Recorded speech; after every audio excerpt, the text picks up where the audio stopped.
Dans l'assemblée des saints, assoiffé je me tiens, que ton onction descende sur moi.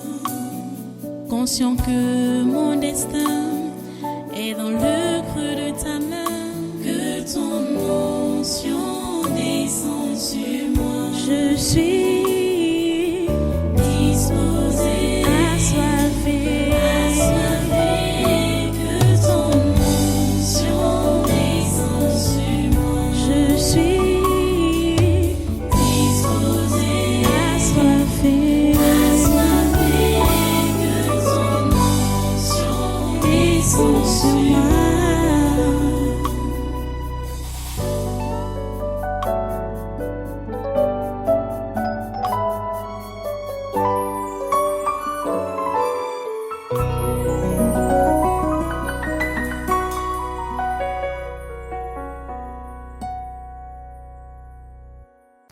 Alléluia. Prends ta Bible donc. Et aujourd'hui,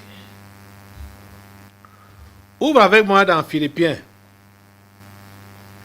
Philippiens chapitre 1. Philippiens chapitre 1. On va partir, on va lire à partir du verset 27. Philippiens 1 à partir du verset 27. Tu es là? Ok.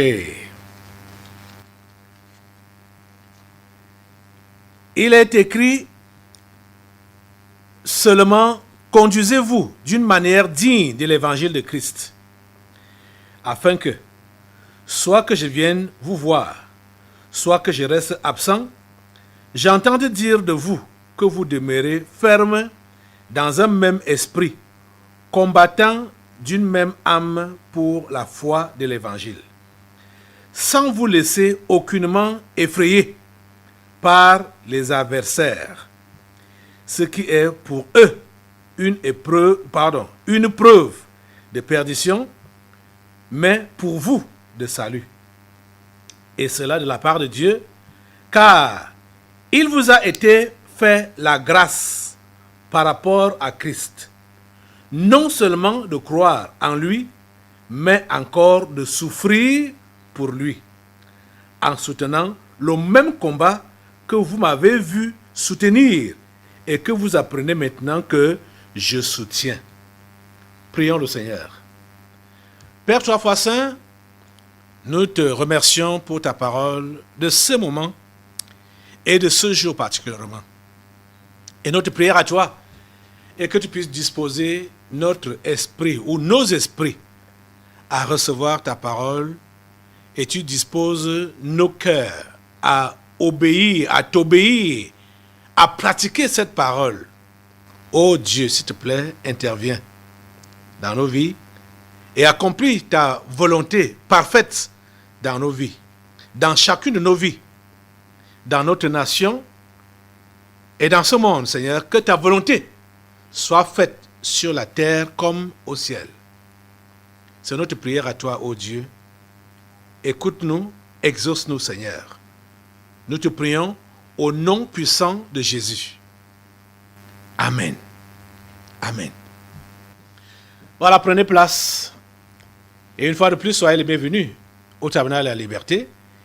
Soyez les bienvenus au Conquête du Surnaturel de ce jour, ce dimanche 3 juillet 2022, le dernier jour du séminaire de ce mois de juillet 2022. Nous bénissons Dieu pour le chemin parcouru.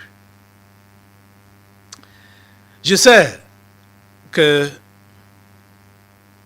beaucoup sont mal à l'aise quand on parle de souffrance dans la foi. Ils sont mal à l'aise, mais tu ne devrais pas être mal à l'aise. Si tu es réellement chrétien, tu ne devrais pas être mal à l'aise. Je vais vous réinviter à lire posément votre Bible. Lisez posément votre Bible. Vous allez vous rendre compte, vous voyez, j'ai fait exprès pendant ce programme de lire dans plusieurs passages Et vous avez remarqué que ce que j'ai dit dans plusieurs passages, ça veut dire la même chose. Ça nous invite à la même chose. Je sais que plusieurs ont commencé à avoir les yeux ouverts que, donc, mais l'accent est réellement mis sur la souffrance pour Christ comme ça, là, pour le chrétien, dans la Bible. C'est ça. L'accent est mis sur ça. Contrairement au faux message que vous avez souvent suivi, là-bas dehors, l'accent est mis sur la souffrance du croyant, la souffrance du chrétien. L'accent est mis sur ça. Vous comprenez? Le repos, le paradis, l'aisance là, c'est quand la trompette va sonner. C'est quand on va partir là-bas au ciel, qu'on sera donc à l'aise, qu'on sera dans le repos. Ici sur la terre, on est dans les combats. Et on est appelé à souffrir pour Dieu, à souffrir pour l'Église. Tu dois avoir ça ancré dans ton esprit. Tu comprends ça? Écoutez les propos que Paul a utilisés aux Philippiens. Hein? Il dit au verset 29 que car il vous a été fait la grâce. Écoutez, il vous a été fait la grâce. Et c'est quand tu demandes la grâce, tu demandes seulement, tes pensées vont dans le sens du bonheur ou de la préservation. Oh Seigneur, ta grâce, accorde ta grâce, donc ta faveur, préserve, protège, donne la bénédiction.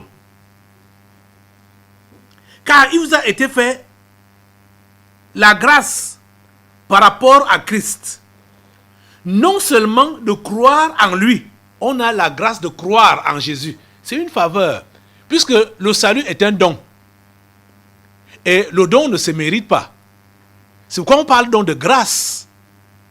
Donc on a eu la grâce non seulement de croire en lui, mais encore de souffrir pour lui.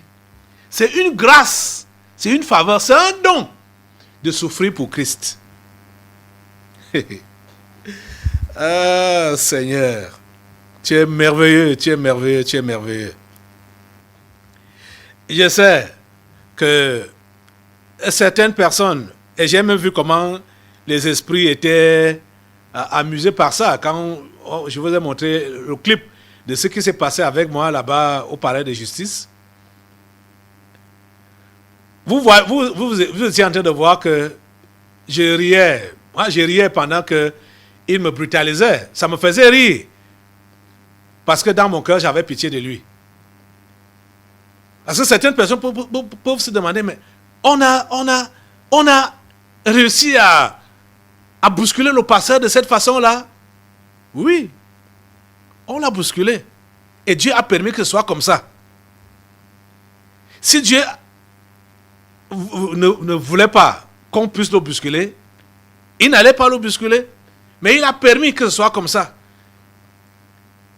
Parce qu'à d'autres occasions, Dieu peut empêcher qu'on puisse bousculer son serviteur de cette façon-là. On a vu, vous savez, Jésus, avant même qu'on ne mette la main sur lui, la nuit qu'il a été livré, quand il a demandé à ses bourreaux, qui cherchez-vous?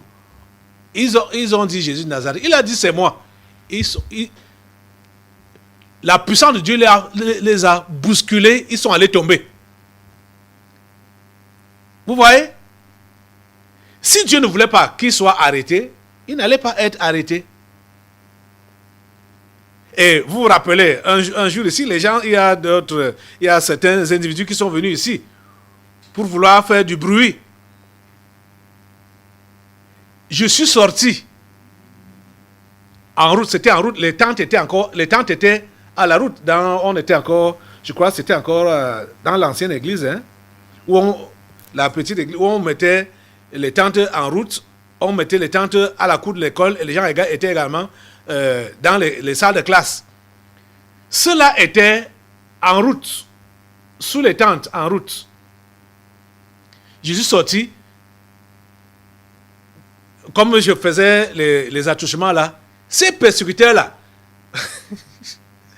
quand je me suis approché, ils ont commencé à tomber. J'ai touché l'homme comme ça, là. Les démons étaient dans son corps. Donc, c'était les... ok. Donc, si Dieu ne voulait pas que celui-là, avec c'est sa mère qui a commencé à me taper au dos là, et lui-même il est venu pour me cravater, Dieu a laissé que ce soit comme ça. Mais j'avais pitié de lui, je pleurais son sang, comme je riais là, c'était même les pleurs. Vous comprenez ça? Dieu a permis ça comme ça, pour que vous puissiez voir, vous puissiez comprendre ce que j'enseigne maintenant-ci, et ce que l'apôtre Paul a eu enseigné, ce que Jésus a eu enseigné. On n'a pas vu Jésus avec nos yeux, on n'a pas vu Paul avec nos yeux, et Paul nous dit ce qu'il a eu à souffrir, et nous prévient que nous devons nous attendre à souffrir. Mais plusieurs parmi vous, vous n'avez pas encore vu ça. Parce que, et vous ne voulez même pas ça. Parce que pour vous, vous voulez seulement le bien-être, sans savoir que c'est une grâce de souffrir pour Christ. C'est une grâce de souffrir pour son Église, qui est son corps. C'est une grâce d'achever les souffrances de Christ dans notre corps. Jésus a laissé les reliquats de souffrance. C'est toi et moi qui devons achever cela dans notre corps, le corps-ci, le corps physique-ci. Tu dois achever les souffrances de Christ dans le corps physique-ci pour sauver les païens qui sont pendant ta génération. Jésus a déjà fait son temps. L'apôtre Paul a fait son temps. L'apôtre Pierre a fait son temps. Les autres ont fait leur temps. C'est notre temps. Pendant ton temps, tu dois souffrir pour Christ. Tu dois souffrir pour l'Église. Tu dois être armé de cette pensée-là. Tu comprends ça? Tu dois accepter cette souffrance-là. C'est une grâce. C'est un privilège que Dieu nous fait de pouvoir souffrir pour lui et de pouvoir souffrir pour son Église. Vous comprenez ça? Je vous invite à relire posément votre Bible. D'abord même les évangiles. Et lisez attentivement tous les enseignements de Jésus et tous les avertissements de Jésus. Jésus nous a avertis par rapport à tout ça, tout ce que j'enseigne maintenant. Et par rapport à tout ce que Paul ne fait que répéter. Comme on le voit là, Jésus nous a tout dit. Jésus a tout prévu. Jésus n'a jamais dit que le suivre serait facile. C'est pourquoi il demande même qu'il faut calculer le prix. Il faut calculer la dépense. La foi est un grand investissement. Donc on ne se lance pas dedans comme ça, en brum, comme ça. Hein? Il faut réfléchir, il faut calculer et voir si on est capable de supporter jusqu'au bout. Vous comprenez? Il faut calculer la dépense, le prix à payer. Il y a un prix à payer. Il y a un prix à payer. Vous comprenez? C'est pourquoi Paul dit donc ici, car il vous a été fait la grâce par rapport à Christ, non seulement de croire en lui, mais encore de souffrir pour lui, en soutenant le même combat que vous m'avez vu soutenir. Oui, les chrétiens à l'époque de Paul ont vu Paul soutenir le combat. Ils ont vu. Vous vous rappelez? Il écrit aux Philippiens. Et rappelez-vous ce qui s'est passé à Philippe. Rappelez-vous, à Philippe, Paul a été lapidé. Paul a été emprisonné à Philippe pour avoir chassé un démon. Pour avoir chassé un démon. Il a été lapidé. Il a été emprisonné. Les apôtres ont, je veux dire, les chrétiens de Philippe ont vu ça. Ils ont vu donc comment Paul soutenait le combat pour l'Église, le combat pour Christ. Ils ont vu ça. ils ont vu comment Paul a été malmené, ils ont vu. C'est pourquoi Paul leur dit que, en soutenant le même combat que vous m'avez vu soutenir, et que vous apprenez maintenant que je soutiens. Paul a soutenu ce combat-là. Il y avait des années. Les Philippiens ont vu ça.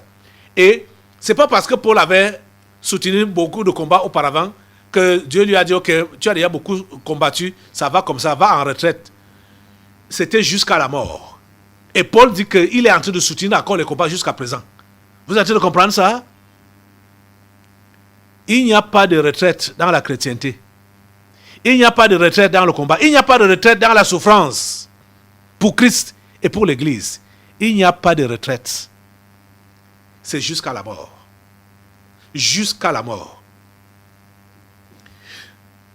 Si tu estimes que tu as déjà beaucoup travaillé pour Dieu, tu as beaucoup souffert pour Dieu, pour l'œuvre, et que maintenant là, Dieu doit te donner le large, le repos, l'aisance. Mon ami, tu te trompes. Tu te trompes. Ce combat, c'est jusqu'à la mort. Cette souffrance, c'est jusqu'à la mort. Je vais, dans l'occasion comme ça, interpeller l'un de mes enfants là. Celui-là, il est au Bénin, le pasteur Isaac, qui a donné à son ministère le nom de Rehoboth.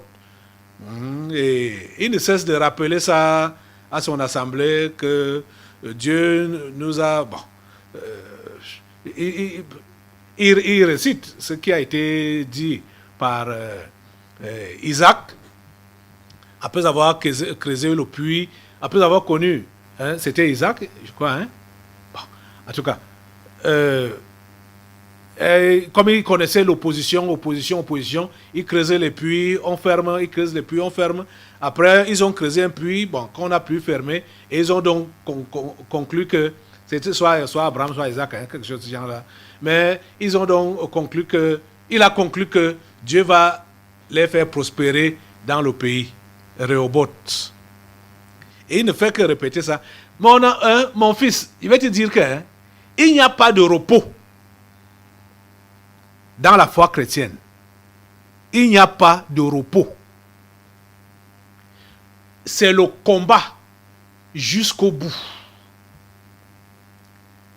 C'est le combat, la souffrance jusqu'au bout. C'est comme tu rappelles toujours à tes gens, c'est juste des consolations. C'est des consolations comme ça là. Et ça n'exclut pas le combat, ça n'exclut pas la souffrance. Quand on dit qu'on sert Dieu, le repos, on l'aura rien qu'au ciel. Ce n'est qu'au ciel qu'on connaîtra le repos. Ici sur la terre, c'est le combat au quotidien. Donc, le jour que tu vas dire, oh, j'ai déjà trop combattu, le jour que, toi chrétien, le jour que j'ai déjà trop combattu, il faut maintenant que je me relaxe, il faut maintenant que j'ai du repos. Et tu es encore dans ta chair, sur cette terre. Cher ami, tu es en train de rétrograder. Tu es en train de rétrograder. Et je te dis que quand le Seigneur va te mettre encore à l'épreuve, tu vas murmurer pour dire, Seigneur, j'ai déjà trop supporté. Jusqu'à quand? Moi, je vais toujours être dans les combats. Jusqu'à quand je serai toujours en train de recommencer? Jusqu'à quand je serai toujours en train de répéter les mêmes choses? Ou les mêmes choses vont se répéter dans ma vie? Jusqu'à quand? Tu vois? Tu vas rétrograder parce que tu vas commencer à murmurer parce que tu voulais le repos. Tu comprends? Et je peux te dire que c'est au fur et à mesure même qu'on avance que les combats s'accentuent. Que la souffrance s'accentue au fur et à mesure qu'on avance. Jésus a connu le combat depuis sa naissance. On voulait déjà l'éliminer. On a commencé à s'enfuir avec un bébé parce que le roi voulait le tuer. Vous voyez? Et quand il a même commencé le ministère, c'est comme ça qu'il était incompris. C'est comme ça qu'il était persécuté. Jusqu'à 3 ans après, l'ultime est arrivé. L'ultime était quoi? La mort sur la croix. On l'a tué comme un brigand. Au fur et à mesure qu'on avance dans le travail de Dieu, c'est comme ça que le combat s'accentue aussi. Ne pense pas que au fur et à mesure que tu vas donc avancer, les gens vont reconnaître ta notoriété et maintenant on va te respecter. Ou tu ne vas plus subir ou souffrir les humiliations que tu subissais quand tu étais encore un petit serviteur de Dieu. Maintenant que tu es devenu grand serviteur de Dieu, on doit te respecter. C'est une mauvaise compréhension. Les amis, c'est une très mauvaise compréhension. Je vous dis que c'est une très mauvaise compréhension de la chose de Dieu. C'est ça qui a poussé beaucoup à l'orgueil, à la vaine gloire.